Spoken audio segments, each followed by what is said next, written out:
Welcome to the broadcast, my fruits. We're going to have a quick natter over royal matters. I'll take a couple of questions and then we'll do a nice cosy tip jar corner where I'll show you my trinkets, baubles, clothing and some books of the week. If you wish to skip ahead straight to tip jar corner, the timestamp is in the description box. Well, from what I hear, it's Charles actually that holds all the cards. From what I hear, it's him that has been approached by Harry to try and get this date in the diary. Whether or not it will materialise, that is a matter for the king. But to the best of my knowledge, it is Harry that has tentatively reached out. But it's enormously difficult for Charles because, of course, he's been hideously betrayed. Prince William, Catherine, Camilla, all of them, even poor old Sasha Walpole and the late Princess Margaret Rose with her biro pen. It beggars belief, doesn't it? Well, what can you do? This is the thing, my dear. What can you do? We all know that the king is absolutely incensed. William can't speak to his brother, doesn't want hide nor hair to do with him ever again, for the way that Catherine was so rudely disparaged. But what can you do? The king still loves his son. But Charles is certainly not a soft touch. Certainly not a soft touch. And if anybody is going to be apologising to anybody, I've got a feeling that it'll be Harold rather than the king. And speaking of our Auburn prince, well, I've hesitated to mention this before because there's nothing unusual about ageing and there's nothing unusual or funny about balding. As soon as I say it, I knew I was going to burst out laughing. There's nothing funny about either of those things, is there? We all age, so it's one of the few disparagements that I will not chuck out at Meghan or Harry.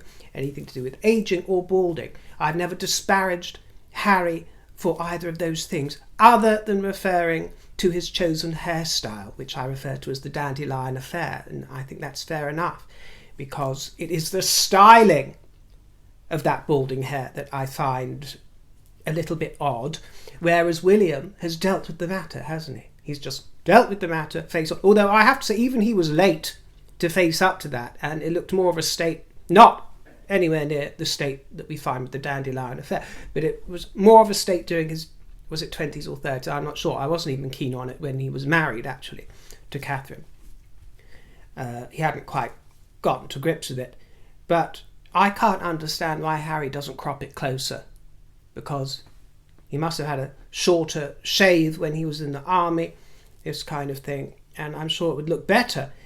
You know, and it's his business, which is why I haven't delved into it. But this was until he then decided to humiliate William, yes, in his tone, by describing William as balding at an alarming rate. And it's more advanced than mine, he said.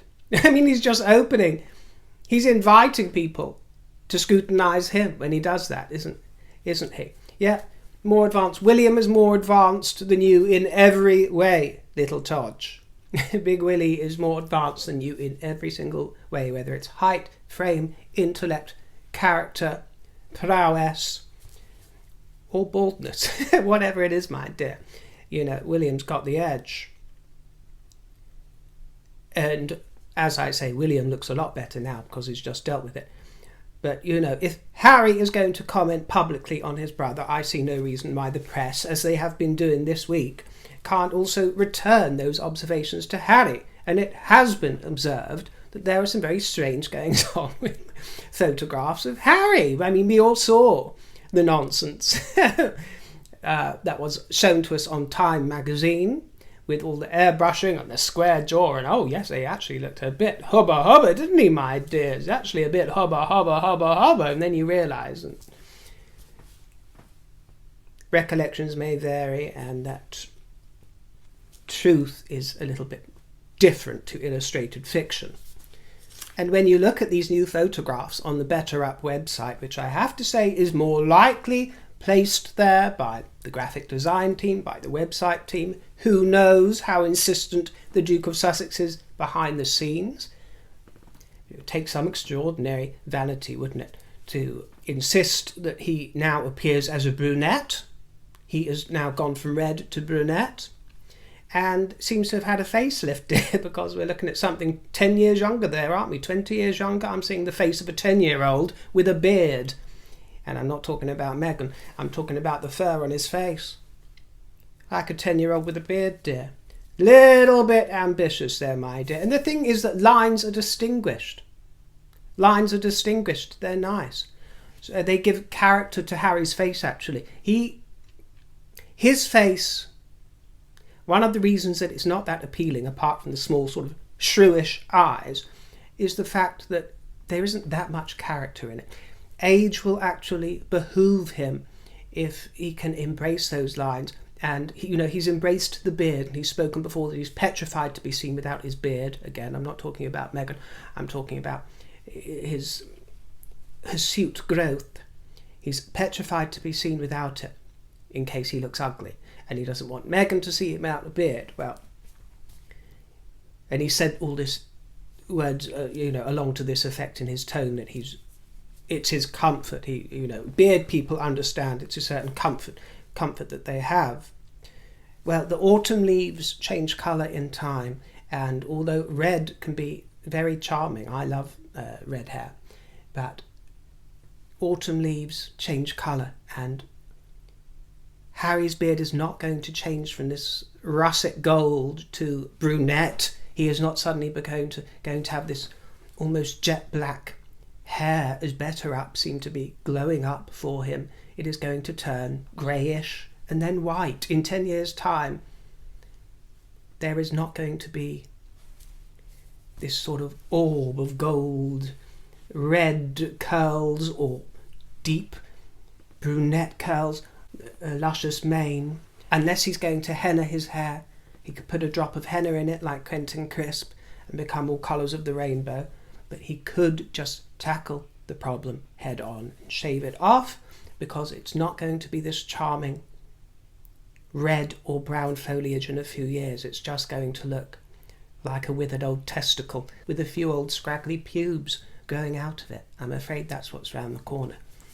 Lisa Lenoir says, my mother met Diana and Charles in the 80s and adores Diana to this day. She tells me Charles was much more handsome in person. Apparently he had amazing skin. Yes, he does have amazing skin. He is more charismatic and charming and attractive in person. Anybody who's ever met him will tell you that, especially the ladies. Even Madonna said that, and she wasn't a great fan of him. Then they lunched together and she commented on how charming and sexy he is. Many people feel the same way. People also comment on his height. He's shorter than a lot of people realise as well. I think he's about 5'9", which is something like the average here in the kingdom. And for my personal taste, I'd prefer it if he was William's height. But still lovely. Due to how lovely Diana was to my mother, she has never really taken to Charles and Camilla. I personally think Camilla deserves some happiness. I think the Diana glow still keeps some of the oldies from accepting Camilla fully. Catherine definitely has that same glow without the drama, and issues. Yes, well, I said in my broadcast that you're referring to that Catherine has all of Diana's glamour but none of the drama. Well, I got a response to that as well as this one, which I appreciated, from Love You Lots, who said, disagree. Catherine has 10% of Diana's glamour. Catherine is beautiful, but there is no equal on earth. Before, current, or after Diana's goddess beauty. Such as Diana comes once in 1,000 years. I enjoyed the melodrama of your comment, my dear, and the sort of camp element of it, and I will give you that. Yes, I said Catherine has all of Diana's glamour. Perhaps I was overreaching. Catherine is beautiful and she is glamorous, but Diana was in a different stratosphere. I do agree with you. That she was once in a generation. She, for my taste, mesmerises me in the kind of way that one is mesmerised by a Marilyn, for example, in the early half of that century. But for the latter half, Diana had something unseen. I do agree with you. So mesmerising. Whether I would call her one of the icons of glamour, she was glamorous, very glamorous, but there were a lot more characters who I would associate with the word glamour. Those looks of the 80s look rather kitsch, although I enjoyed them, of course, and they were for their era. I would probably use the word star quality. I think she had star quality, the likes of which is seen once every 1,000 years, as you said. I think 1,000 years is a long time, but certainly in 100. I mean, it was just mesmerising star quality that captured the world. And as I've said before, I will, as much as I love Camilla, of course, you'll have the occasional moment where you fantasise about the crowning of Queen Diana, and, you know, one would feel that the Commonwealth and the popularity of the monarchy itself would be in very safe hands with the Queen Diana. But as I'm saying this, I'm recognising the fact that it was just within Diana's personality to also have an element of danger, wasn't it? So whether or not we would actually feel as secure with the Queen Diana, and whether or not she would actually still be as popular at this point in time, we can only guess at, can't we, my dear? We could only guess at. But it was nice food for thought, and I appreciate your enthusiasm for Diana as an icon. Alexandra Yakovleva. Thank you for the show you gift us regularly, River. You're welcome, my dear. Question, not royal related. When you fly, how do you spend your time on the plane? Reading, writing, watching movies, or sleeping? Just curious. I heard some people write books on the plane. I can't even relax, even though I fly quite frequently. Well, thank you, dear. I wanted to use your question to have a good rant, actually, because apart from times when I travel for business and somebody else is paying for it, when I might be upgraded to a different class, the rest of the time, it's economy, of course. You know, I can't afford to shell out for business class or first class. So the rest of like you, I'm a frequent flyer, and it's a disaster because of my height. And I'm not exceptionally tall, but I'm 6'1", almost 6'2", and if you're not tall, you don't appreciate how uncomfortable it is to travel anywhere on any mode of transport. And I think this is striking me particularly this week because I was catching a train somewhere the other day, and it was a train line that I use a lot. The carriage had been changed and the seats had been forced closer together, so your knees end up. You have to sit poker straight to try and wedge yourself in. You know, you can't have the slightest bit of relaxation. And you can't even adjust your posture to a healthy sort of posture because your legs are cramped, your feet are cramped, you feel awkward. You have to sort of sit up like this or twist yourself into weird sort of crane fly shapes, you know, like a dying crane fly in the corner. It is so distressing, and especially for long journeys. I mean, any length of time is hideous. And this goes on for the same on buses, in cars, in restaurants. The chairs are always uncomfortable. Your legs are always having to try and find extra room and not finding any of it. You end up so cramped all the time. How people that are truly tall, you know, 6'4" to 6'8" or whatever, how they manage to exist with any sort of comfort in the world, I don't understand. It's a real bugbear of mine, my dear, because it's not unusual to be my height. It's fairly common, and we should be catered to. If it was anyone else, people would be catering to them, you know. But if one is over the average height, then it's just suck it up, make do with the space you've been allocated, even though it's completely unreasonable to allocate such a little amount of space to long limbs. Makes life very uncomfortable, and one resents journeying, and long haul flights especially are just a nightmare, an absolute nightmare. And you know, it's all right if you're taking an upgraded flight and you can stretch out. That makes all the difference. I have to tell you, that makes the world of difference. But one can't do that every time. And it actually puts me off from visiting certain friends that live abroad, that I might have to spend 10 hours plus in transit. You know, when I went to Australia, and I've only been there once, but it took me about a week to recover from that long haul flight, I've got to tell you, which was spread out over 2 journeys and 2 nights. But it takes a while to recover from, my dear. But getting back to your question, no, I don't read, I don't write, and I'm someone that enjoys the experience of travel, by the way. I enjoy travelling in and of itself, but the practicalities of the positioning while I'm travelling, I don't enjoy. It's best when I've got someone that I can chat to. but I don't enjoy watching the movies on the back of the plane. I would rather watch something on my device through headphones when that's possible. That's much better. I can't concentrate when I'm reading. Writing would be out of the question. I put in my earplugs and try to escape into my own little world. I can read things if it's perhaps a short novel or something that requires very little focus, but I'm always getting distracted by other people. I'm one of those that's always worrying about who needs to get up, to visit the powder room or go for a stretch of the legs or whatever. So it's very hard to come out with a proper routine. So yeah, it's the practicalities of space and feeling constricted and confined through no fault of one's own that rankles and spoils the journey for me many times, and one arrives feeling rather wretched and aching. So if you happen to be short and not happy about being short, there's something that you can really revel in. There is an advantage that you can have, and I feel rather envious when I see the diminutive sort of curling up or stretching out as they please and finding themselves more comfortable when the taller ones among us are kind of there rigid, not daring to move.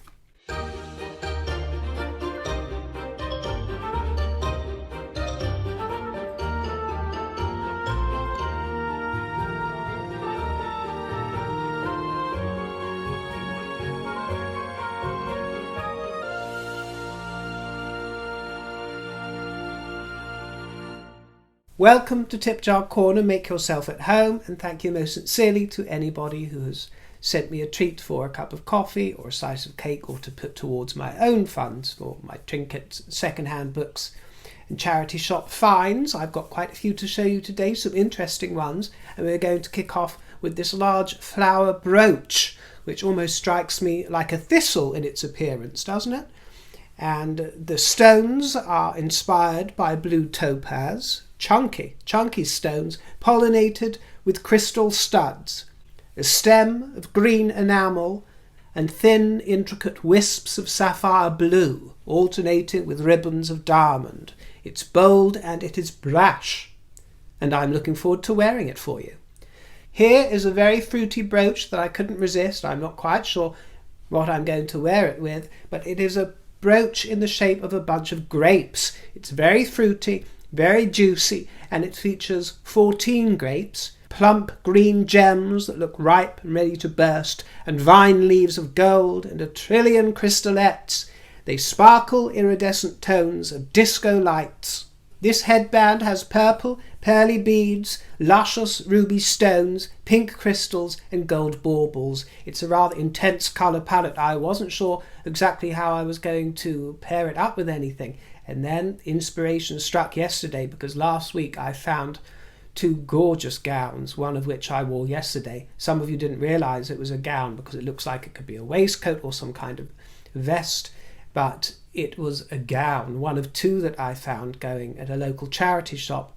Indian gowns. I'm going to call them Indian gowns, forgive my ignorance. I don't know which region, if it's India, if it's Pakistan. One of you, if you would like to tell me what it is, what these particular kind of gowns are called and what they're worn for, I'd be very interested to know. I found two gowns.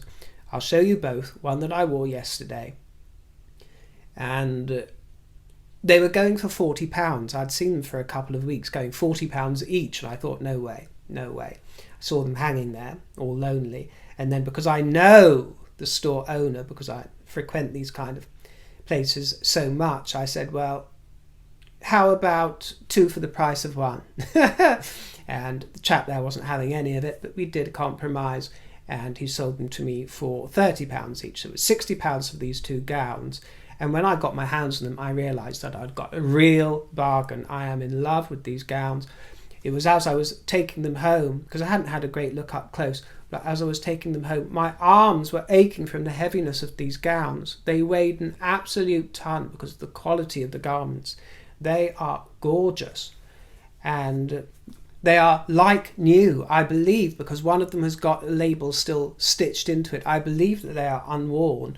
I did, on very close scrutiny, close inspection, find some very slight damage to some of the lacing. So I've got a feeling that there was almost imperceptible damage to them, which meant that they had to be moved on and sold as old old stock or given away or whatever it is, but they are almost as new. Really happy with these finds. I'll be able to wear them again and again, and I think that the one I wore yesterday looked fabulous, and I was able to pair it with the purple headband, and what made it sing was putting my ruby tiara in front of it, and that made it appear as if it is a wonderful crown. And then I had the inspiration because both of the gowns that I found were accompanied by matching scarves and pantaloons. I'm not wearing the pantaloons, but they had matching scarves, and I wore it, as you saw, as a headdress. And it completely changed the feel. Not many people picked up on the fact that it was an Indian garment because of the way that I'd styled it. A couple did. Some thought it was Spanish. Some draw comparisons to the Tudor feel, or Marie Antoinette, or Eleanor of Aquitaine. I got so many comparisons which really tickled me, but I really enjoyed putting that look together. And the rubies in my tiara went very well with my jam tart necklace. I call it my jam tart necklace, don't I? That one that glistens like hot jam around the throat. It's so gorgeous, throws off so much glimmer, and it went perfectly with that. And it also went perfectly with my sheer vintage gloves, which I seldom get a chance to wear, but they matched the sheer sleeves of the gown absolutely perfectly. The gown is encrusted with gems, encrusted, shimmering threads. It's cuffed and collared in rich velvety jewel tones, silver and gold embellishments. Sheer veils fall, concealing glittering underskirts. And funnily enough, the sleeves were the perfect length for my long limbs, which I was surprised at, because the gown is actually designed for a petite Indian lady's frame, if you will. Probably a lady 1 or 2 feet shorter than me, so I'm not quite sure how it managed to suit me so, but I do have to let you into a secret. And by the way, for those that ask to see it in its full glory on me, full length, I will try and show that off in another tip jar corner. Not today, but I probably will try and model this one for you and the other gown that I found separately another time. We'll see what I can do there. But I do have something to confess to you, and you're either going to love me or hate me for it. But when I got these gowns home after paying, a substantial amount for them and wanting to make the most of them, I couldn't fit in. I mean, I can fit in the waist, but I couldn't get into it. I couldn't get all my arms through it. It was getting stuck over my head to try and wriggle into it. So, yes, I made the executive decision to slice both gowns. I made a neat, clean slice at the back. And then I was easily able to get in. And never fear, I spoke to a good friend of mine who is very established in the theatrical world as a wardrobe mistress, and she guided me through this, and she is going to help me find a way to tidy up the back to both of them. But I had to make the broadcast and I had to wriggle into it, so I did make that decision, and I'm glad I did. So they're kind of backless gowns at the moment. But it worked. It really worked. And also I thought to myself, well, they'd been on the shelf for a week, no one was snapping them up, and even though I've damaged them to bring them to your attention, which I didn't enjoy doing because they are exquisite gowns, even though I've damaged them, at least they're getting an airing, they're being seen by tens of thousands in yesterday's broadcast, and I'll get to show them off a number of times, I'm sure. So sometimes one has to be ruthless. And even though I'm much taller than most Indian ladies, the gown still came all the way down to my feet. So on a shorter frame, perhaps they gather around the ankles and are lifted up, and sort of gather together. But on me, they came right down to the floor. So nice. The second gown, which I've yet to wear, is made of a deep crimson fabric and silver crystal. It is incredibly detailed and intricate, and I even found on the label there an illustration inside somebody had drawn, but it's very majestic, it's very regal, and I'm afraid that the footage I've captured doesn't really do the gowns justice. It doesn't really do justice to the way that the light plays on them and bounces off of them and moves around and shimmers as one dances. It's wonderful. Less glamorous but rather jolly is this headband with a floral applique. Heathery blues and burgundies contrasting with pale pinky peaches, leaves of green and creamy pearls inspired by nature's treasure. Isn't that nice? I might have shown you that one before, actually. I don't think I have Sometimes they overlap. Regardless. Here we have a crystal stone necklace. It reads clear in most situations, but I placed it on my lampshade here to illustrate the rainbow fancy within. Yellows, gold, orange, fuchsia, purple, on a simple string, one large bride stone and 4 smaller bridesmaid stones either side. Lovely. And I really enjoyed wearing this. I wore it to the brow in a previous broadcast to add interest to a rather stern look in black. It was a stern look, rather a strange look, slightly antiquated, and I wanted to add a space-aged edge to the look, so it's antique alien, if you will. That's what I was going for when I served this look. Antique alien. Yes. This large bib necklace forms a V shape, if you will, and I think that I will find it useful perhaps when I'm wearing jackets and a necklace isn't quite right, or a necktie is not quite right and I want something to cover up that area of the throat. I think it'll come in useful there. Chunky crystals on steely grey almost gives the appearance of a zip, doesn't it? Either something's just about to be zipped up or zipped open. And we all know that lovely feeling, don't we, my dears? Nice memories. And it's presented on Princess Margaret's neck here. This book is a second-hand book that I picked up called Ma'am Darling. I'm very excited to read it. 99 Glimpses of Princess Margaret by Craig Brown. I picked it up for £1.99. She made John Lennon blush and Marlon Brando clam up. She cold-shouldered Princess Diana and humiliated Elizabeth Taylor. Andy Warhol photographed her. Jack Nicholson offered her cocaine. John Fowles hoped to keep her as his sex slave. Dudley Moore propositioned her. Francis Bacon heckled her. Peter Sellers was in love with her. To Pablo Picasso, she was the object of sexual fantasy. Princess Margaret aroused passion and indignation in equal measures. To her friends, she was witty and regal. To her enemies, she was rude and demanding. In her 1950s heyday, she was seen as one of the most glamorous and desirable women in the world. By the time of her death, she had come to personify disappointment. One friend said he had never known an unhappier woman. The tale of Princess Margaret is a pantomime as tragedy, and tragedy as pantomime. It is Cinderella in reverse, hope dashed, happiness mislaid, life mishandled. Combining interviews, parodies, dreams, parallel lives, diaries, announcements, lists, catalogues and essays, Ma'am Darling is a kaleidoscopic experiment in biography and a witty meditation on fame and art, snobbery and deference, bohemia and high society.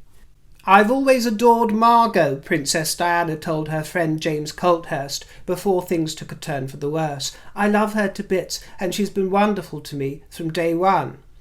At the party in Buckingham Palace to celebrate Diana's wedding, Margaret walked around with a balloon jauntily attached to her tiara. Diana used to greet Margaret by throwing her arms around her neck. She was one of the handful outside the immediate family permitted to address her as Margot.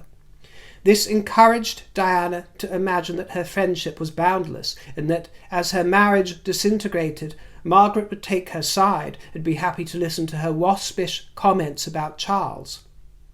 Instead, Margaret grew increasingly prone to avoid her. When it became clear that Diana had been the principal source for the revelations in Andrew Morton's book Diana, Her True Story, Princess Margaret sent her a furious note of reproof. Around this time, Margaret complained about her next-door neighbour to a friend. Poor Lilibet and Charles have done everything they can to get rid of the wretched girl, but she just won't go. On the evening of the Prince of Wales's 47th birthday, Diana confided to 23 million viewers that there was a family conspiracy against her. For Margaret, this was the final straw. Her wrath was fierce and unstoppable. When the programme came to an end, she went around her Kensington Palace apartment, turning over every magazine with the Princess of Wales on its cover. The next day she made it clear to her children that they were never again to be friends with the woman she called that wretched girl. Alone among the royal family, Margaret argued that Diana's corpse should not be allowed to rest in the royal chapel, nor be honoured with a royal funeral. On the day of the funeral, all the other members of the royal family bowed their heads as the coffin passed, but Margaret offered it only the most cursory of nods, almost as though she were warding off a fly. She was furious, too, about the mass of flowers outside Kensington Palace, complaining that they would have to double dig the ground to get all the wax out. Later, she led the opposition to a move to replace the statue of King William III outside Kensington Palace with one of the late Princess of Wales. "I'm not having that woman outside my bedroom window," she said. And here is Princess Margaret Rose's mother on the cover of Royal Subjects, a biographer's encounters by Theo Aronson. Wonderful, whimsical illustration there of the Queen Mother, isn't it? And that is exactly her, isn't it? That is her pose that we all know, that is immediately recognisable and unique to the late Queen Mother. Wonderful. And there's another illustration of Prince Charles as he was to the rear. Lovely, lovely, lovely. 99p I picked this up for.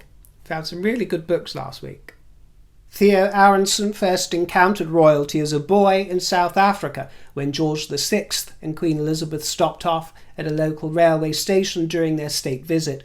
3 decades later, by which time he had become an established writer and historian, he was chosen to write the biography of the ageing Princess Alice, Countess of Athlone, the oldest member of the royal family and its last living link with the court of Queen Victoria.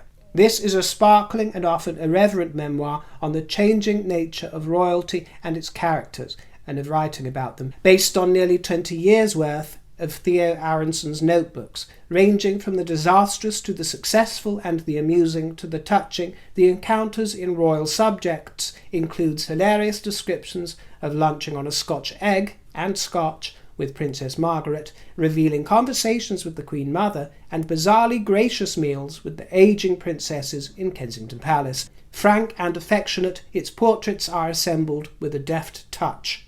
This is Alice, Princess Andrew of Greece by Hugo Vickers. This was a little bit more expensive at £6.99, but I thought it was important that I learned about Prince Philip's late mother in more detail. The most mysterious princess of the 20th century, Alice, Princess Andrew of Greece, was the mother of Prince Philip and led an extraordinary life, yet her story is now largely forgotten. In writing her biography, Hugo Vickers was given access to private papers at Buckingham Palace, Windsor Castle and Broadlands, and interviewed many members of the royal family. His book, which is authorised by Princess Alice's family, throws new light on the Greek royal family and the Battenberg, Mountbatten families, and on the childhood of the Duke of Edinburgh. And here we have Georgiana, Duchess of Devonshire, by Amanda Foreman, and I picked it up at Oxfam for £1.99. Georgiana Spencer became Duchess of Devonshire in 1774 and proceeded to become the undisputed queen of fashionable society, an influential hostess and an important figure in the Whig party. Yet her story is one of cruel disappointments and personal suffering. Adored as she was by the public at large, she was incapable of satisfying her husband, who preferred instead her best friend. Adept at negotiating, fundraising and socialising for the benefit of the Whigs, she could not manage her own extravagances, which brought insurmountable debts and ignominy, or her search for love, which brought pain and disgrace. This is a penetrating, beautifully written account of one of the great figures of the late 18th century, an icon in her own time and a fascinating foil for our own. Thank you for sharing some moments of whimsy with me on this Sunday. Thank you for all the comments on last week's video.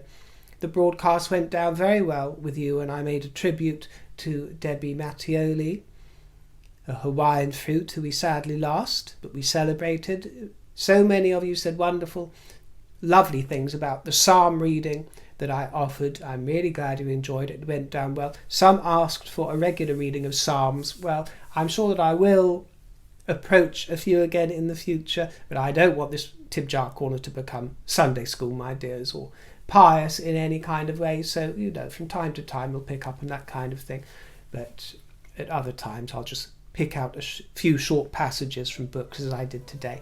But I appreciate your lovely comments. I really do. You're fantastic. I appreciate your time here with me at the broadcast. See you all again very soon, my dear old fruits. Take care and toodle pip.